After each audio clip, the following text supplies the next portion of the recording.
Welcome to All in the Words, the podcast for writers and storymakers in all their forms.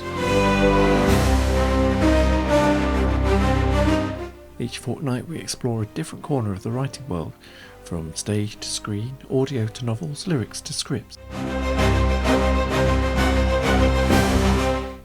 With original pieces, creative conversations and toolkits for your process. Lee here, and in this episode I talk to award-winning writer of audio drama and published author Jonathan Hall.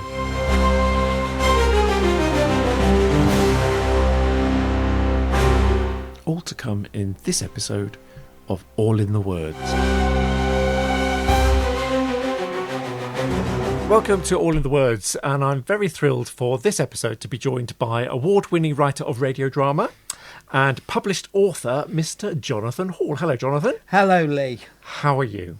I'm very good, thank you. And I'm really pleased, grateful to be invited to talk tonight. The honour is all mine. Oh, stop it already.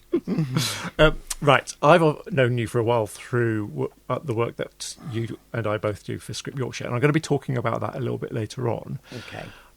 But I've only known you in this kind of period of your life. Yeah.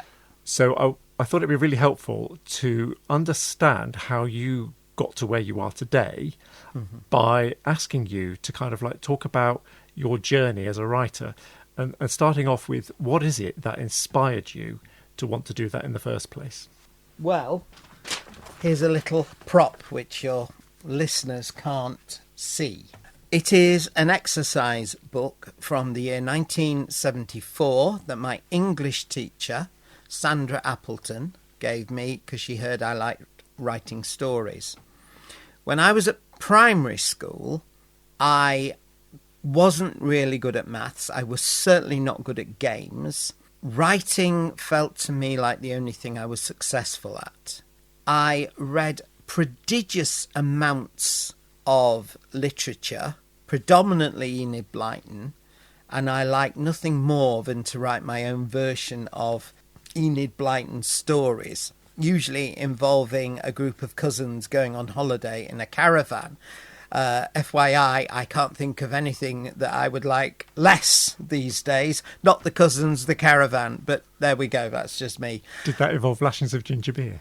No, because I didn't really like ginger beer, but I did kind of like the ham and the lemonade, and I yearned to make a larder under a hedge to keep food in, aka the famous five.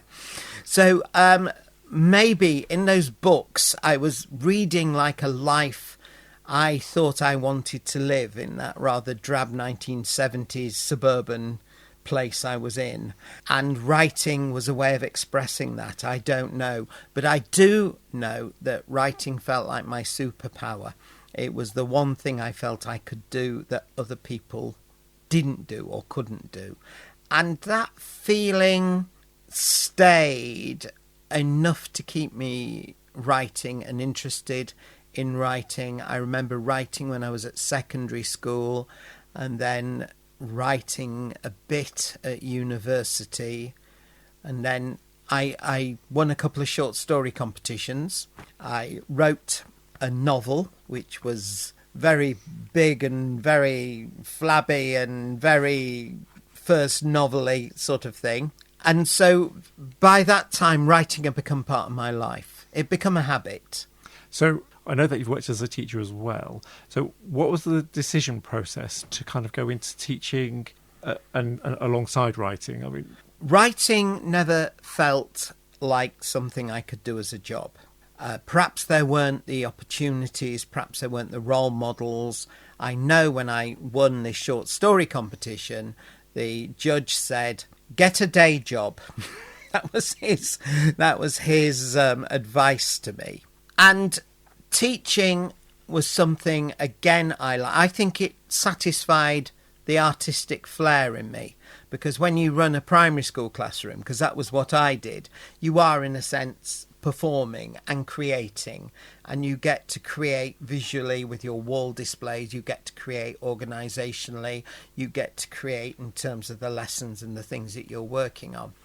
And writing was a way of expressing and processing the life I was living and the world I was in. And so I was quite happy with that. I had the work I did during the day, and then I would write about it afterwards and in evenings, weekends. The long holidays, which are part of the teacher's life, were always crucial, I think, for me as a writer. So writing was a creative outlet for you, which you felt you needed to do whilst you were doing the day job of teaching. It was an expression. It was a way, as I say, it was a way of processing the life I was living. And it still is. I don't think I could just write all day. I have to do other things as well. They do say, live a life so you've got something to write about. And I really do agree with that. Okay, well, we'll talk a little bit later on about how your real life experiences have influenced the writing that you do. But we're talking at the moment so far, we've been talking about writing stories. Yeah. When did you start moving into script writing? It was a very precise moment. I'd had ideas for plays. I was involved in theatre. I was involved in the Bradford Playhouse Amateur Dramatics Society. And for a while, I cornered the market in brooding young men, often wearing a tank top, sometimes holding a glass of Ribena and slurring their words. And I enjoyed this. And of course, when you're in plays, you think about writing plays. And I had written a play when I was young, but I never actually found a play that said what I wanted to say. Then I was asked to direct a play, which I'd never considered doing before. And the play I directed was by John Godber, called Bouncers. And you have 4 men, all wearing tucks. You have 2 beer barrels, and that's it. They tell the story of an evening. So you're in the hairdressers with the women, you're in the men's toilets, you're in the club, they act out a blue movie at one point, and so on. And you suddenly see how you can tell a story without the need for scene and set and scene change and somebody running on and off with a coffee table and so on. And I'd had an idea that I wanted to write about 5-year-olds doing the nativity play, played by adults. And by directing Bouncers, I suddenly thought, right, this would be how I tell the story. So I wrote my first play, and really it was the easiest thing I ever wrote. I wrote it over 2 weeks in Bradford Library and Bradford Library Cafe in 2-3 exercise books. I typed it up and I thought, this is easy. Never was it like that again, ever. Famous last words. Yeah, absolutely. And so I'd written this play and I thought about putting it on. So I went to Bradford Playhouse and they said, yes, you can put it on. Because in those days they had this studio, which still exists. And as well as putting your sort of Agatha Christie's and your Shakespeare's and your Ibsen's on the main stage, they put all manner of wonderful, wonderful stuff on in the studio.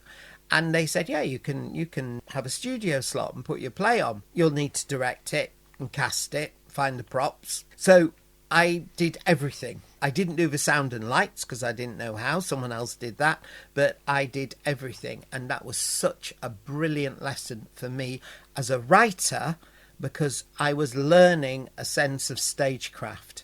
I knew if I wrote a play that had 10 people tap dancing down a flight of stairs, I was going to have to find 10 people, teach them to tap dance and then build them a flight of stairs. So it then became a thing that we took the play up to the Edinburgh Fringe. Again, another brilliant but massive learning curve. And there were a group of us, and we decided every year we wanted to go to the Fringe. So I would write a play, we'd take to the Edinburgh Fringe every year. And that was how I got into script writing. And what a wonderful, wonderful time it was. I didn't realise how great it was till it was over. So I'm interested to know, seeing your words come to life, we talk a lot about lifting the words off the page and actually then hearing them being spoken by real human beings. What was that experience like for you? How did that inform the writing of the piece that they were performing, but also any future plays that you did? I think you learn 2 things. The first thing is, however great the actors, even if you write for specific actors, what comes on stage is often a million miles away from what you have on your head. In a good way or? In a good way, because, well, no, in a way. It can be better, it can be worse. It's never, ever what you originally envisaged. So the whole production process is a kind of letting go of that vision you are tightly holding and handing it over to people to make it work. Because script writing and script production is a team effort. Unless you write yourself a monologue, then there has got to be the handing over of it. And when you look at the really great plays that survived and last, and I went to see Noises Off the other month, I don't know how many productions that's had, and yet I'm sure what came out was nothing like what Michael Frayn had in his head when he originally wrote it all those years ago. So that was the first lesson. The second thing I learnt was when you're collaborating, you're actually a lot stronger in your writing. When you have actors and you're allowing them in and you're asking, you're workshopping and you're dramaturging with them, then what comes out is the stronger for it. So that the whole writing process is about opening up what you're doing to other people to get involved in. I actually find the hardest part of the writing process is having that initial read through when you hear your voice, your words come to life for the first time, and you see straight away where all the flaws and the dips and the problems are. It's like making a vase out of clay. You fill it with water, you see where all the holes are. So you're talking about process there, and that's like the next question I wanted to go on to was about what is your process? Because you are an experienced writer in stage plays, you're an experienced writer in audio drama, you're an experienced writer of novels. What is the process that you go through? Because I imagine that it must be very different for each type of writing. Not as different as you would think. My friend is a very talented abstract artist, and when we talk about the creative process, I think somewhere down at the very beginning, you have this spark, you have this flicker, and it's how you then encourage and develop and explore whatever this spark is. And as I've gone on with my writing, the mistake I used to make when I started out was to try too quickly to get this idea and slap it into sentences and pin it down into plays and paragraphs and what have you. And now I explore it a lot more. Again, another audio aid across the room is a big whiteboard. I've only had that for a couple of years, but when I get ideas, I do a combination of sketches and words so I can actually see what the ideas are before I try and identify them into scenes or characters or whatever. What is the idea? What is there that's causing that flicker in the first place? So a lot of my early stuff is very visual. It's pictures and words, and I have like a sketchbook. That's my first ideas book. This is something I've only really come to recently, but when I look back over the years, it's something I feel I was kind of groping my way towards. Also, interestingly, though, you're talking about collaboration with performers and what have you. From my experience of writing, whenever there is a play that I've written that's being put on, the show that you have at the very end of a run is very different to the show that you have at the start of the run. For me, as a writer, I love that process, and I will then go back and redraft the script that the actors started off with at the rehearsals, so that it's like up to date with all the additions, with all the changes, all the tweaks, whatever that have come out of that run. What's your thoughts about that? Do you embrace that, or do you do that so that the play can then be done again at some future date? Yes. So, yeah, generally with me, there's no prospect of the play being done again at some future date, so I suppose I don't quite bother with that. I've had... Never say never. Never. I'm not saying never. And I have had some plays published. I've been fortunate enough. And I do that kind of process you've talked about if I know the play's going to be published. But I'm usually too busy being on with the next thing. When I do the radio drama scripts, we do all that tweaking in the studio, and then the scripts aren't needed anymore. So I take them home covered in biro and stick them in a magazine box. Well, that brings us nicely on to, because a question I was going to go on to ask you was, so we've got the stage writing, we've got the radio drama, we've got the novels. Is there a medium that you enjoy writing most? Two answers. One's yes and one's no. And I suppose the no one is that when I'm writing my novels, when I'm writing about my lovely primary school teachers, Pat, Liz and Thelma, I'm perfectly happy in that world.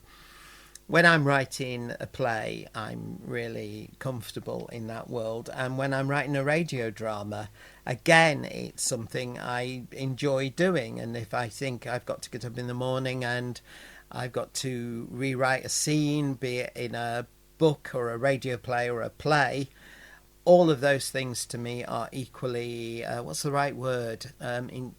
Enjoyable is a night in the Adelphi chatting with people. Fulfilling, satisfying. However, people tell me they've listened to the radio plays.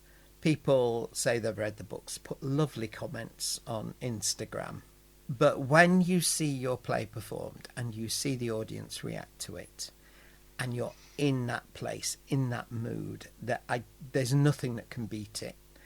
And the very first performance of my very first play, I can remember the applause at the end and the things people said to me. There was about 22 people, maybe 17, 22. It wasn't full, but I thought, my goodness, this is great. So whether you're getting that in a studio in Bradford or in a London Fringe Theatre or at the Edinburgh Festival, it's magical to me. I love, and I also love that feeling when we do theatre, when we do workshops, when we're all creatives together. So to me, that would be why theatre, I suppose, would win out. Right, okay. So as a side question, do you have plans to write more plays? Oh, never say never.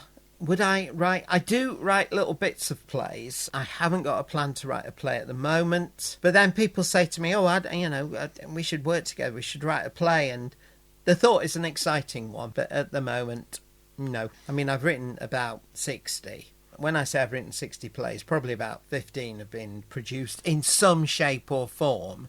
So, maybe I've done with that. Maybe I need to give the world a rest. What about TV and screenwriting? Is that something that...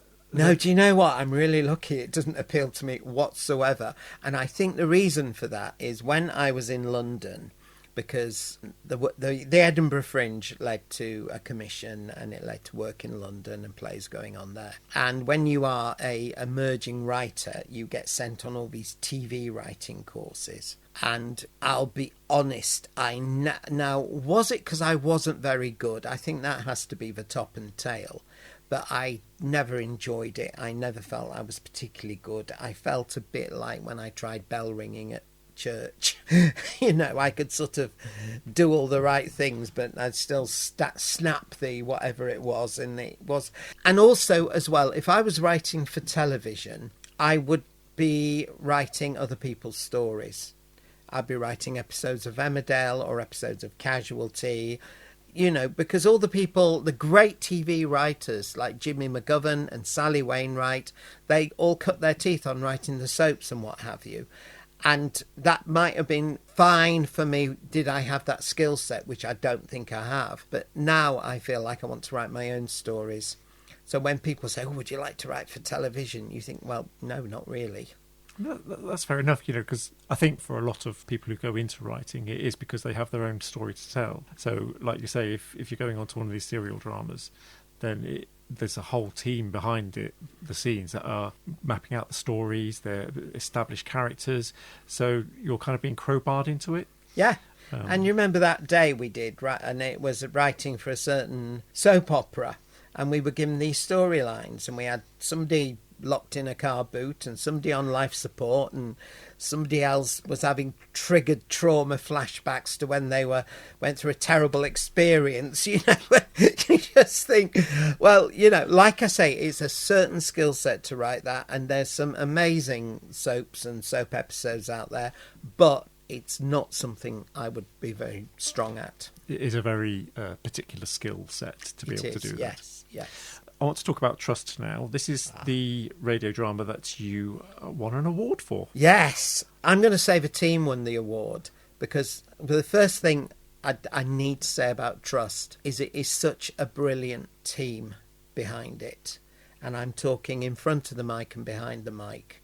And I think that comes out in the shows. So, okay, I was handed the cuboid of Perspex, which I carried back to my hotel in my bag, thinking if anyone mugs me, I'm all set. And it is over the other side of the room, but it was a team effort. So, for those that aren't familiar with it, can you give us a bit of a background? Well, an overview of what it's back about? in 2018, 19, the wonderful Gary Brown, radio producer, radio writer, very talented, very, very giving person who's been such a friend to Script Yorkshire, he contacted me and said, do you know anything about Academy Trusts? Which was quite a triggering question to ask. I have to put my hand up here and say I do not agree with academisation. I feel it's been the privatisation of education, and there have been some terrible things. I also feel I need to say for balance that there have been some great things as well, but in essence I don't agree with it. So anyway, I had a wonderful support assistant. I said, Mrs. Stedman, to take the class, I've got to send an email. I rattled his email off, and the long and short of it was we got a 3-part radio drama series, and I wrote 3 stories about a school academy, a secondary school academy. And that was the beginning. And we're now, Series 7 has been commissioned, is going to happen. Series 6 is going out later this year. We are blessed, and I use the word literally, but we have starring in it Julie Hesmanhal, who is, you know, she's great. She's wonderful to work with. And I think all that I was saying about the team, it all comes from her as well. So I've written now, and I'm going to say this number more for myself than anyone else. I have now written 17 episodes. And honestly, I've been standing at this bus stop for 30 years. And 2 have come along at once. So I've written 17 episodes of Trust. But again, going back to what we were talking about, collaboration, I say I've written them, I've rewritten them. I mean, each of the 17 scripts goes to 4, 5, 6 redrafts. So it's really shown me the difference between writing in amongst to vent my spleen about whatever's going on in my life to actually writing as a professional job of work. And this speaks into what we were talking about earlier about process. You know, the process that you go through for writing, while there are similarities, there are also differences within the different mediums that you're writing in. Yeah. Yes, I find the difference between writing a Trust script and a novel like the difference between a sprint and a marathon. When I write an episode of Trust, I can read it through in a day and scribble all over it and start to make changes. When I write a novel, I can do perhaps a chapter a day. I can't get that same navigation round it because it's a bigger beast. You're talking about 90,000 words as opposed to 7. 7 spaced out, speech formatted words, 7,000, yeah.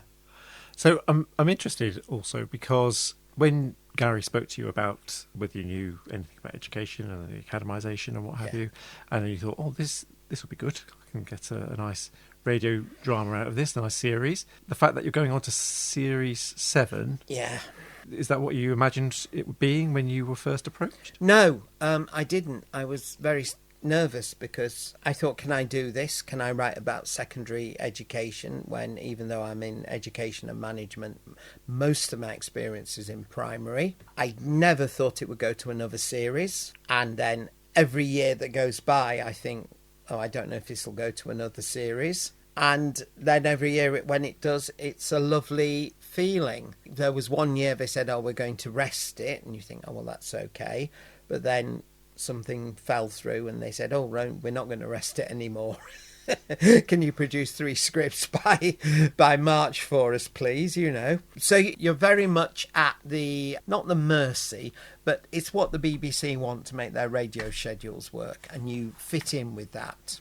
And there must be a feeling of a lot of pressure. Sometimes there's more than others. One year we had to bring forward recording for various reasons, so I had less time to turn the scripts round. I feel pressure, but I think anyone who sets out to do a job feels pressure, because that is what makes you do the job. I you know, when I went into school in the morning, I would feel pressure. Even when, you know, you clean the bathroom or when someone's coming around for a cup of tea, you feel pressure. So there is pressure, but I've learnt to kind of embrace it or see it for what it is, and not to dwell on the fact that it's a negative thing, because I don't see it as, you know, hey, I've got a 7th radio series. How in any universe could that be a negative thing? There's a question around it being the 7th series, which is also kind of a question that I was going to ask you about writing your novels. How do you keep coming up with the ideas for these things? Do you struggle? I know what you... And in a way, I can't describe it, or maybe I can. I have a faith, and in my faith, if there's things I want, then, you know, I turn to that faith and say. I find they come to me. They don't come to me when I'm sat at a desk with 4 hours free. Very often they come in the middle of the night. It's almost like you put a number of things into the oven and they cook, and then suddenly they're ready. So I've been asked to submit an idea for another novel, and this idea came the other day. And I want to be a bit more specific than that. When you know that you're going to be asked to write another crime novel or another series of Trust, you're quite receptive. You're looking round the world for patterns. You're maybe watching true crime dramas. You're listening to what people say. Your senses are heightened. I know with the ideas for Trust, I watch all those things like Educating Yorkshire, and I read the Times Ed and what have you. And I think then as a writer, you start to pick out patterns, and you start to pick out and identify the things that you instinctively know would make a good story. You instinctively think there is a tension here, there is something. And I can describe it in no other way. You get a flush of inspiration, and this flush of inspiration often happens in the middle of the night. I can wake up and not sleep, and ping, you've suddenly got an idea. Or it can happen in the gym, or it can happen when I'm doing something else. And as I said before, it never happens when I've got 4 clear hours and I'm sat at the computer trying to think of an idea. Do you know, sometimes when you were younger and you would suddenly think, oh, I'm going to do this, and you would see something. It's almost like that, a flash of inspiration. One thing, I mean, I fed back to you once I'd listened to the last series of Trust, how observational it is. I mean, I do a lot of work in schools as part of a day job, you know, theatre and education, and I've seen the changes over the years that have happened in schools, and how you have managed to encapsulate what is going on in schools and present it in such an entertaining way. I mean, there is a real skill in that. My late Auntie Catherine had a gift for looking at the world around her and bringing it out in a really witty, observational way. She would say things. She would sum situations up. You'd go into a shop and there'd be some young man who couldn't work the till, and she'd go, "Callow youth," in your ear. Or I don't know if you could have this on your podcast, but we'd go and see a school production, and she'd say, "All the farters, sniffers and belchers come and sit next to me." And my late grandpa, he had a wonderful fund of sayings. Again, the same thing he would say about people, like, "Nice chap, but nobody likes him." So I think from that family background, I did pick up this observational. I really love that observational skill, and I really love the observational work of Alan Bennett and Victoria Wood. I think they were my twin idols. The way they could sum up a world, a situation, a personality in just a phrase, just a word, was something I always aspired to. Well, that's going to lead me on to actually talking about the novels that you've written, because there is a charm about them. And what I really love about your novels is how observant they are, in terms of like that. There's just enough information there which gives you a real sense of where they're at, or the setting, the journey that they're taking. And I kind of also feel that I can see an influence of Victoria Wood in them. I don't know whether that's an intentional thing or a subliminal thing or what. Well, on my phone, and I don't know how it happens, and it can be quite sinister, it tends to throw things up on your Instagram and on your YouTube, and I get thrown up on them. I get Victoria Wood thrown up all the time, like with Patricia Routledge, God rest your soul, wonderful woman, that she did these monologues on Victoria Wood called Kitty, and they suddenly started popping up on my phone, and I watched them, and I must have watched each one about 3 or 4 times in the last 5 days, and I realised that when something like that, a Victoria Wood comes up or an Alan Bennett, I'll watch it and I'll laugh at it and I'll appreciate it. So I think it maybe hones that skill, hones that part of your psyche in the same way that other people might watch Tarantino, or they might be watching clips from Slow Horses or something, and that is what they respond to and light up to. So for those that aren't familiar with your stories, your novels, can you give a bit of an overview of those? Yes, I never ever thought I'd write crime fiction. Oh my goodness me.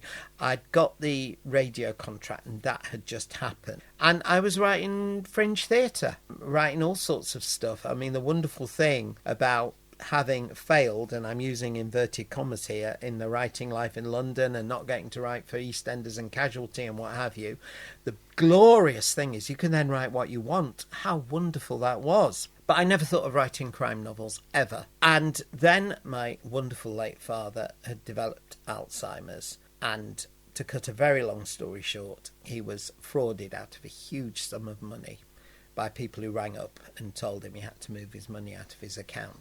And the really shocking thing wasn't the fact that people had done it, because in a way those people are abstract. I'll never know who did that.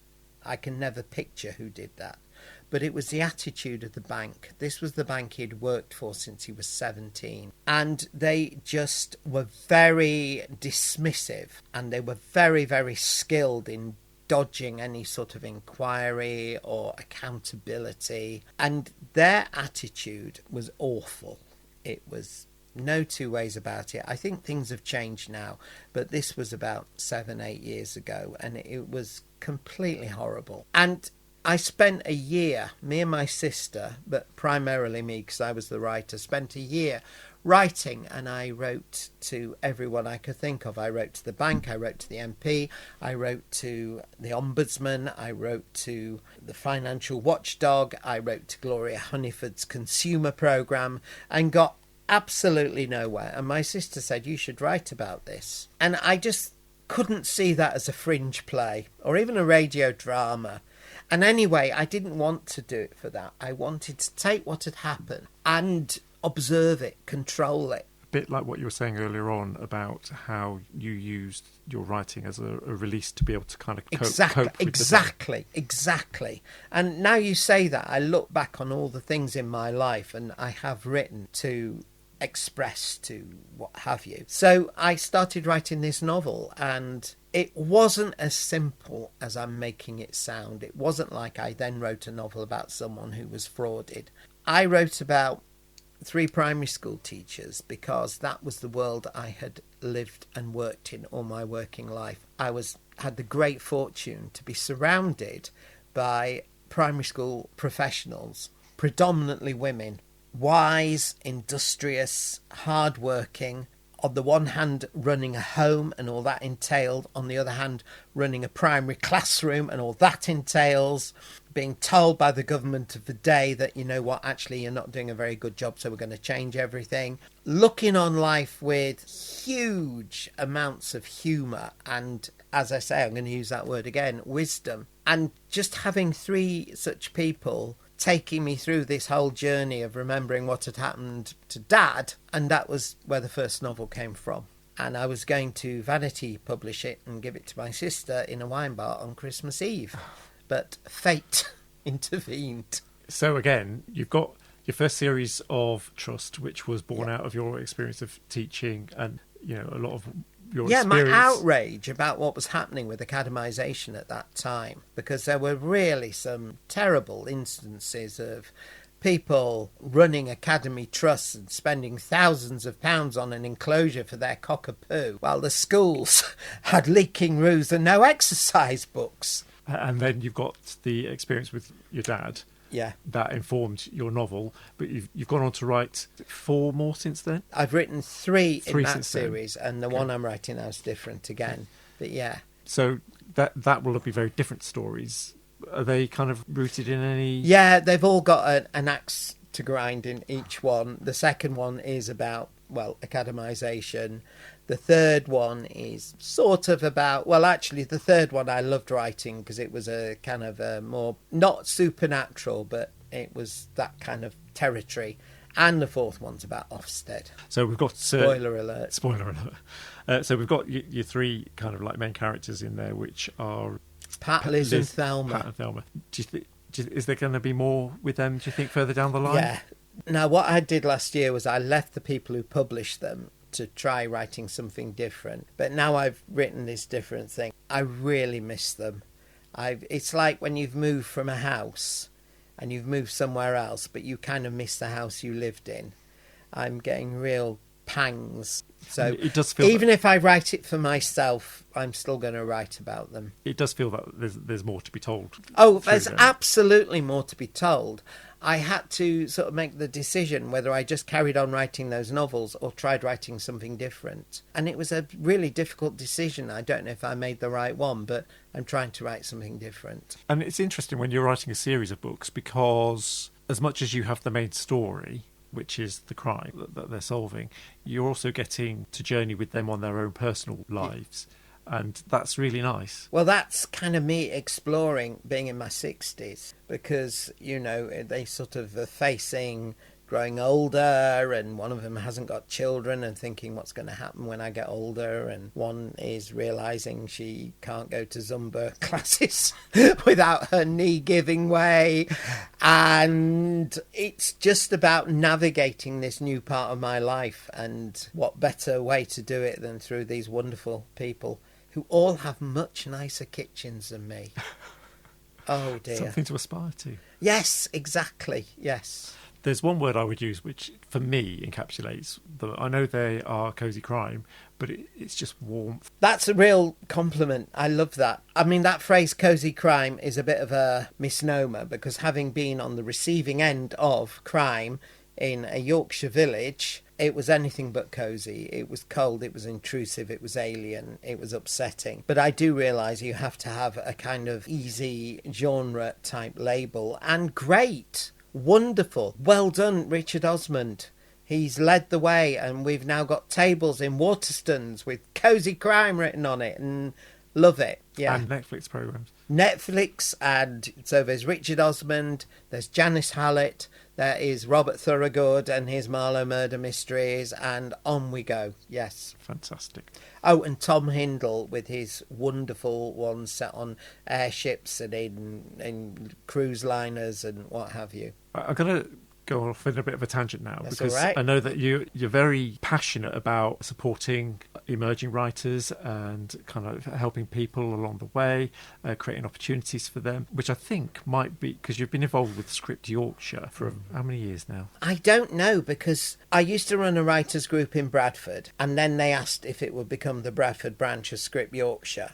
So then for a number of years we were the Bradford branch of Script Yorkshire. And then I went on the board and I was still not in Script Yorkshire. And so I kind of sidled in the back way, if I'm honest. But what a wonderful place to sidle into. For those that don't know about Script Yorkshire, can you give us a bit of an overview of what that is? Writing is essentially a solitary and lonely thing. Script writing is really difficult because you have to go from the solitary to the group. You have to go from writing on your own to then trying to realise your writing. I think if you write scripts, your work's only half done when you finish it. You want to see that script come to life. That's why you write it. That's why you don't write a poem or a novel or what have you. And what we do in Script Yorkshire is try and alleviate that sense of being on your own. And how do we do this? We have a number of writing workshops. We have an online forum where we flag up writing opportunities, competitions, groups and what have you. We have a place where people can ask questions about their writing, and a couple of times a year we offer a submission process where we'll take 5 scripts and give it a script in hand reading. We have a radio writing competition where again we'll produce 3 5-minute radio scripts. I say start to because, you know, we can only begin to scratch the surface. But I think if you're part of a writing community, Script Yorkshire and beyond Script Yorkshire, then that helps you develop as a writer. I think the key word there is community. As you say, it's very isolating to just sit there at a computer, or I know that you write longhand, but to sit at a desk doing that on your own. And sometimes you just need to reach out and know that there are other people who can sympathise and empathise with what it is that you're going through. Who get it. People who get it. You know, you can have the most loving partner in the world, but at the end of the day, they don't get it. I can say to you, I'm really struggling with this rewrite, and straight away you understand where I'm coming from and what that actually means in a way that somebody who doesn't write can't. And having the opportunity at various events that we do, whether it be workshops or whether it's the script in hand performance, or it's an opportunity for people to come together and to just I think connect. Sometimes the best parts of the workshops are when we go to the wardrobe bar afterwards and when we chat in the coffee bar and what have you, and have those social side to it, and you find out what other people are doing. When you hear other people talking and you think, oh, they do that, I could try doing that. Yeah, definitely. And I think it's quite a key thing to say that it's run by a group of very passionate writers, aspiring writers, emerging writers, established writers, who all have this common goal of wanting to help others, but also it's about their own self-improvement as well. Yes. And I think that's the key thing. It is run by a group of people who I would say are pretty tireless. I mean, in all they do and organise and work hard. So, you know, even though I'm nominally the person at the top, I do find there are times when I'm caught up with whatever writing I'm doing and things are just carrying on. There are people setting up the Teams meetings and making sure the workshops happen, etc., etc. I'm going to include, obviously, the website address for Script Yorkshire in the notes for this podcast, so people can link through and find out more about it and then see if it's something that they would want to consider joining. It is predominantly for people that live in Yorkshire because of the in-person workshops that we do. It's a bit too far to travel if you're outside of the Yorkshire area. But yeah, all the information will be up on the website when you can click. And we do have members who aren't in Yorkshire. And we're hopefully going to do more online discussions about things and online workshops. Fantastic. Let's hope that... Let's hope I can get my act together to make that happen. But talking about opportunities for creatives to come together, there's another project that you're leading on, which is really exciting. We're calling it Fringe Theatre Forum. Yes, I'm sure there's going to be a really zippy title that's going to emerge. I think the key thing is fringe and theatre. My starting point for this is there are many, many more talented writers and actors than there are opportunities for them to do what they love. And that's very difficult. Whenever you go for a meeting in a theatre, the very first thing they will bring up in conversation, how difficult times are and how much money it costs to put on a production and how strapped for cash the theatre is. So it's about writers making their own opportunities. And around Leeds and in West Yorkshire and in Sheffield and in Hull, there are people staging their own pieces of short theatre. I'm just going to give you a couple of examples. There is one thing that runs in Leeds by Steve Brennan called Pub Theatre. And what happens is they put out for submissions, and if you get selected, you have to produce, cast, direct and bring along a 5-minute play. on that note, going back to what you said at the very start of this about the experience that you had putting on your own plays, Yeah. the learning through doing that in terms of... Oh, it's invaluable. It's absolutely invaluable.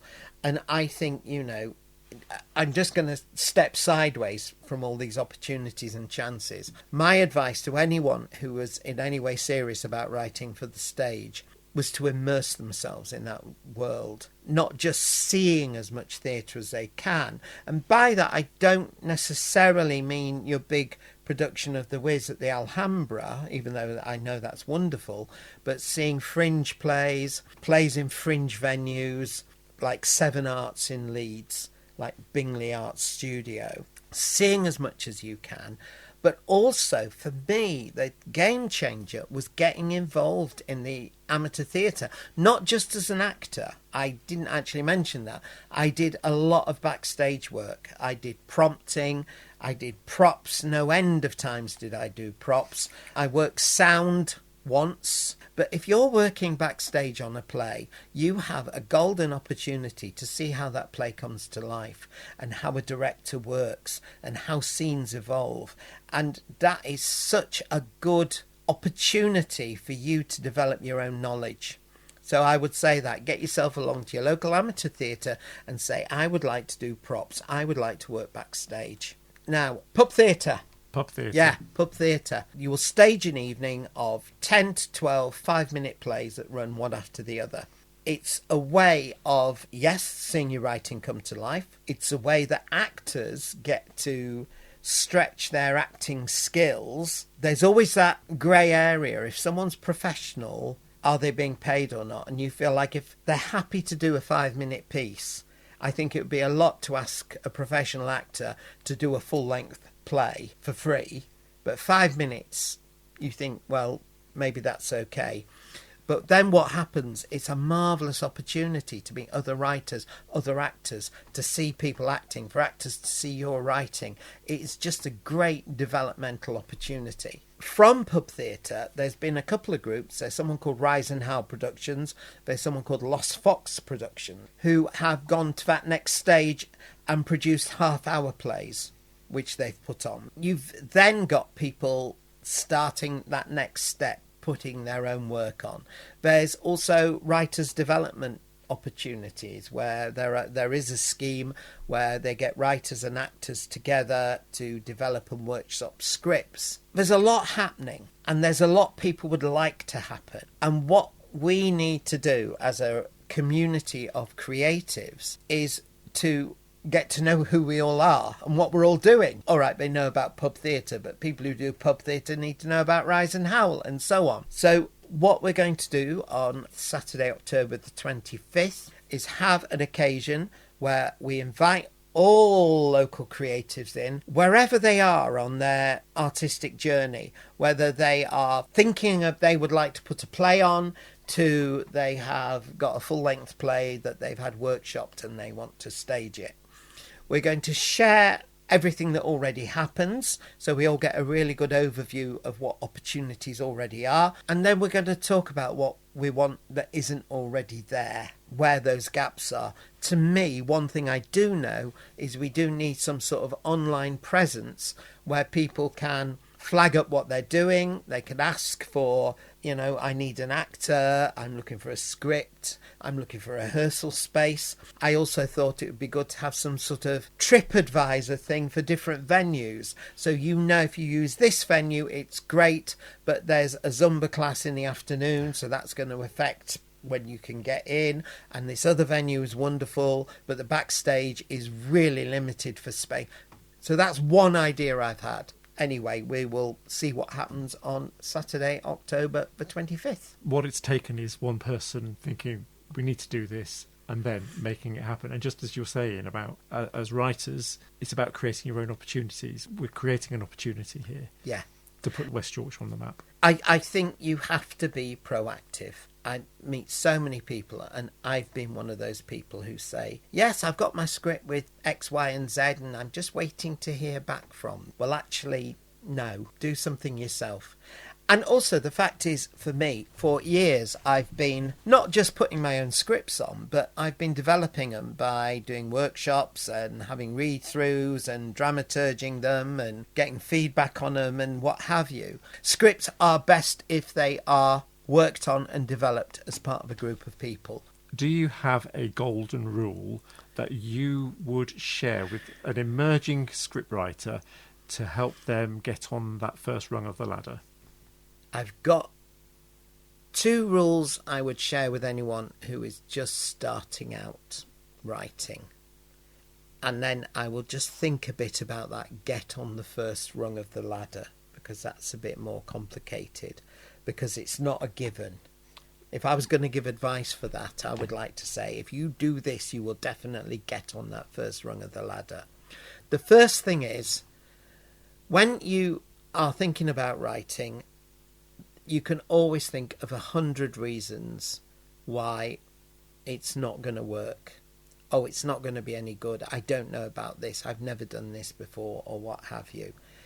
And my first golden rule is ignore those thoughts and write.